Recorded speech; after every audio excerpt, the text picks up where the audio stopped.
Santiago एक अंडालूसियन युवक है जो भेड़ों का चरवाहा है। उसे एक बार एक अजीब सपना आता है, 2 बार। वह एक मिस्र के पिरामिडों के पास छिपे हुए खजाने के बारे में सपना देखता है। इस सपने को समझने के लिए वह एक बूढ़ी जिप्सी महिला के पास जाता है जो उसे बताती है कि उसे अपने सपने के अनुसार खजाना ढूंढने जाना चाहिए। सैंटियागो की यात्रा को और अधिक रहस्यमय तब बनाती है जब वह मेल्कीसेदेक नामक एक बूढ़े आदमी से मिलता है जो खुद को शालेम का राजा बताता है। वह उसे व्यक्तिगत भाग्य, पर्सनल लेजेंड की अवधारणा समझाता है।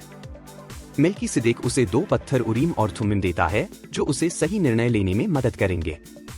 सैंटियागो अपने सपने के पीछे अफ्रीका के तैंगीर शहर पहुंचता है जहां एक आदमी उसे धोखा देकर उसका सारा पैसा चुरा लेता है। इससे सैंटियागो पूरी तरह से टूट जाता है, लेकिन वह हार नहीं मानता। भूख और बेबसी की हालत में सैंटियागो एक क्रिस्टल की दुकान पर काम करने लगता है। वहां वह कड़ी मेहनत करता है, दुकानदार को नए विचार देता है जिससे दुकान की बिक्री बढ़ जाती है। वह 1 साल की कमाई करता है ताकि आगे की यात्रा कर सके। सैंटियागो एक कारवां में शामिल होकर मिस्र की ओर बढ़ता है। यह यात्रा रेगिस्तान के कठिन रास्तों से होकर जाती है जहां उसे अनेक जीवन पाठ मिलते हैं, धैर्य, चुप्पी, प्रतीक्षा, प्रकृति की भाषा समझना। कारवां में एक अंग्रेज भी होता है जो अल्केमिस्ट से मिलने जा रहा होता है। वह सैंटियागो को कीमिया, अल्केमी के बारे में बताता है, तत्वों को शुद्ध करना, सोना बनाना और सोल ऑफ द वर्ल्ड को समझना। कारवां अल्फ्यूम नामक एक ओएसिस पर रुकता है जहां सैंटियागो की मुलाकात फातिमा नाम की लड़की से होती है। वह उससे प्रेम करने लगता है। फातिमा उसे बताती है कि उसका प्रेम सच्चा है और अगर उसका खजाना भाग्य में है तो वह लौटकर जरूर आएगा।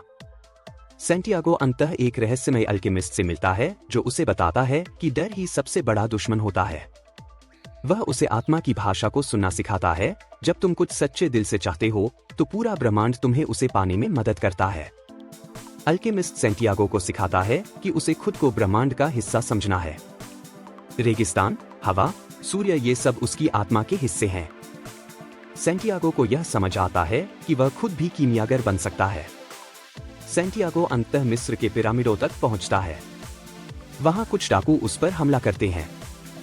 उनमें से एक डाकू उसे बताता है कि उसे भी एक सपना आया था, स्पेन के एक गिरजे के नीचे खजाना है, लेकिन उसने उस पर विश्वास नहीं किया। सैंटियागो को यह एहसास होता है कि असली खजाना वहीं था जहां से उसने यात्रा शुरू की थी, अपने गांव के गिरजे के नीचे। वह वापस लौटता है और वास्तव में उसे वहां खजाना मिलता है, सोना, जवाहरात और आत्मिक ज्ञान। पर्सनल लेजेंड को पाना ही जीवन का सर्वोच्च लक्ष्य है। जीवन की सबसे बड़ी सच्चाई यह है कि जब हम सच्चे दिल से कुछ चाहते हैं तो सारी कायनात उसे हमें दिलाने में लग जाती है। द अल्केमिस्ट केवल एक कहानी नहीं बल्कि एक आध्यात्मिक और आत्मिक यात्रा है। यह उपन्यास हमें सिखाता है कि जीवन का उद्देश्य केवल सांस लेना नहीं बल्कि अपने सपनों के पीछे चलना है, चाहे वह कितना भी कठिन क्यों न हो।